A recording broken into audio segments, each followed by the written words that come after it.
Good evening, ladies and gentlemen.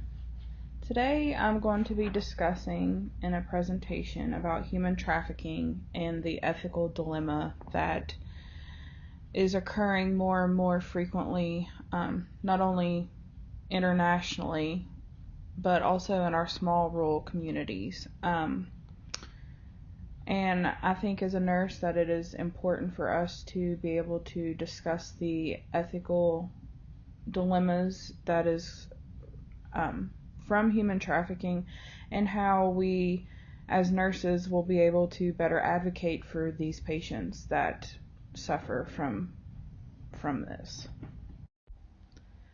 If you're like me, you didn't have a very in-depth perception of what human trafficking was.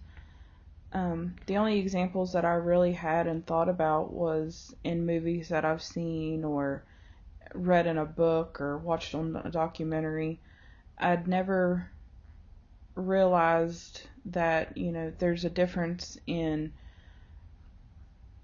the human trafficking where a pretty girl is on spring break and she is all of a sudden drugged, kidnapped, and stolen in some white beat up minivan, and she is now in this big sex ring being sold and drugged and raped on a daily basis. Although that does happen, there are other forms of it that is happening right here, even in our small community in Raleigh County, West Virginia. There's also the child labor that you see with these companies hiring these children, 5, 6, 7-year-olds to work in inhumane conditions in, third world countries. So that way they make little to no money, they're used, they're beaten. I mean, it's really sad. And according to the Department of Homeland Security, it is stated that human trafficking involves the use of force, fraud, or coercion to obtain some type of labor or commercial sex act. So this will affect any ethnicity. Sex trafficking or human trafficking doesn't discriminate against your ethnicity, your race, gender, sexual orientation, your financial status. It can affect anyone.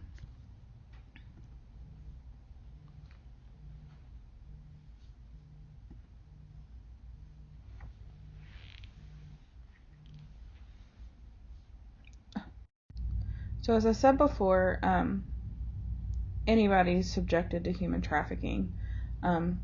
It affects all ethnicities, all races, religions, all genders. Their sexual orientation and financial status does not matter. There are, however, at-risk individuals that you need to be more aware of, and those include women and children, homeless youth, individuals with disabilities, and people of the LGBTQ community. And the reason that they use these or state these people at risk is because these people are more vulnerable and in a more compromised state than, say, men. Women are often used for sex trafficking, children for sex trafficking and labor. The homeless youth, they're an easy target because you can go and pick them up on the street. The human traffickers will come and they'll coddle them, tell them, I'll give you a place to stay and I'll be so good to you. And then before you know it, they're either trafficking them into labor to where they can't get out. They're trafficking them in a sexual way. I mean, it just goes on and on. And the people of the LGBTQ community, a lot of them are also homeless, or they suffer with, they're already in a vulnerable state where they're considered a minority, the same as with those that are immigrants. they feel like their back is against a wall because, they're not legal, or, the LGBTQ, they're frowned upon and from certain people, and they're alone. And it really affects them mentally and makes them more vulnerable. And that can affect around here. But what I have noticed, the more that I started researching into this specific ethical dilemma, is that we in West Virginia are in a drug epidemic. It is overrunning our state, and it's a very sad situation that we're going through. But people are addicted to drugs, so they are finding that they are in a vulnerable position to get these drugs no matter what it takes. I mean, people are selling their kids for sexual favors or for free work. They're going to these people that, say, I'll spot you some money if you do this, and then before you know it, they are in this trafficking ring and they can't get out. They feel, I know I've said it 100 times before now, but they feel vulnerable, and they just, there's no life in them anymore. They feel empty. And these people are so talked down and belittled and abused that they feel that they have no voice and that they don't even matter. And it's really sad. Now we'll discuss the signs of human trafficking. And although, when you are performing an assessment and an interview for any patient, you're not going to know or see every single one of these things. It's not humanly possible, especially when they are good at lying or their trafficker is with them, that is pretending to be their companion or their guardian and won't let them speak for themselves. But for the nurse to be able to interview the patient as well as assess them and look for these signs and symptoms, it will help, because it is said that 80% of patients, of human trafficking victims, report seeing a healthcare provider while being controlled by the trafficker. So this is why it is so important for us to be so precise and thorough while conducting an interview and the assessment. Because not all the time is it going to be clear cut. A lot, even whenever we get patients that are abused and we suspect that, we kind of have this protocol to go through.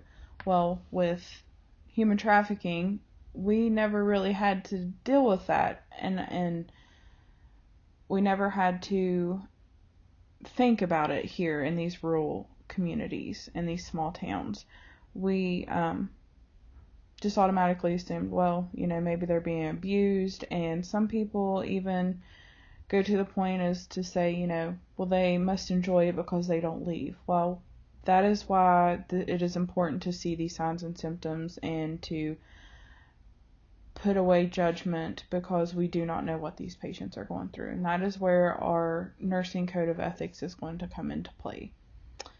But the signs and symptoms of human trafficking, that according to the Nevada Attorney General website, the signs of human trafficking consist of the following: appearing malnourished, signs of physical abuse, avoiding eye contact, as well as socialization, especially with authoritative figures such as, the doctors, nurses, cops. Sometimes the patient will appear to respond with, it seems like it's kind of scripted when you're trying to provide your interview with the patient. That's even if they talk at all.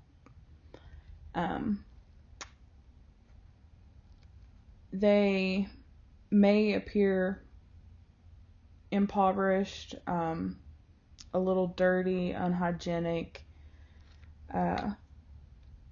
They may mention that they work extremely long hours or they're living at their place of employment. There could be, you can notice that, they check into hotels or motels with older men, or they can even be calling them daddy.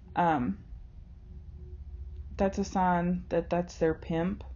So if they say that that's not their father and you hear them say, daddy, that should be a red flag for you. Some of the patients may have poor dental and physical health. They could have tattoos or branding that is observed on their neck or lower back area. Those are the most common spots for the branding. And a lot of the time, they are going to have a companion or a guardian with them that is not going to let them speak by themselves.